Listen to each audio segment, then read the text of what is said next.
Gunmen కావచ్చు వాళ్ళకి సంబంధించిన కేవలం కొద్ది మందితోటే రావాలా, వచ్చి వాళ్ళు చూసుకెళ్ళొచ్చు అనే విషయం మనం వాళ్ళకి తెలియజేయడం జరిగింది. సో అదే విషయంగా అందరికీ కూడా కమ్యూనికేట్ చేస్తాం. ఇప్పుడు మన అధికార పార్టీకి సంబంధించిన నాయకులు వచ్చారు, అంటే ప్రతిపక్ష పార్టీకి సంబంధించి కూడా వాళ్ళు కూడా ఎవరు రావాలనే దాని గురించి చెప్పడం జరిగింది. సో దాని గురించి ప్రస్తుతం మనం బందోబస్తు చేసుకొని చూస్తున్నాం. హౌస్ అరెస్ట్ అనేది లేదు, వాళ్ళు వెళ్ళొచ్చు అనే విషయం వాళ్ళకి మొదటి నుంచి కూడా ఉదయం నుంచి కూడా చెప్తున్నాము. అయితే వెళ్లే విషయంలో వాళ్ళు ఒక్కరే రావాలి, వాళ్ళతోటి వేరే వాళ్ళు ఉంటే అంటే లా అండ్ ఆర్డర్ సిచ్యువేషన్ ఉండొచ్చు, ఇటువంటి సర్కమ్స్టాన్సెస్ ఉన్నాయి కాబట్టి మనం ఒక్కరే రావాలని చెప్పి వాళ్ళు సూచించడం జరిగింది. పోలీసులు అడ్డుకున్నారు, దురుసుగా ప్రవర్తించారని అది వాస్తవం కాదు. పోలీసులు ఎక్కడా కూడా దురుసుగా ప్రవర్తించారు.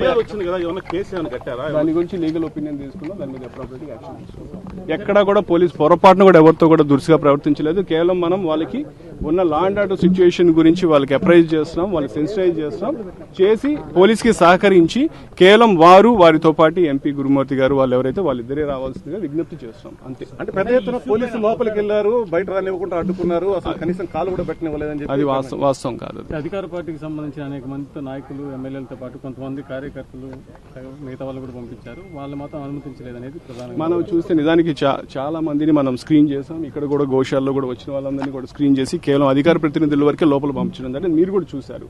సో వాళ్ళకైనా కూడా అదే చెప్పడం జరిగింది, వాళ్ళకు కూడా అదే మనం ఆచరిస్తాం.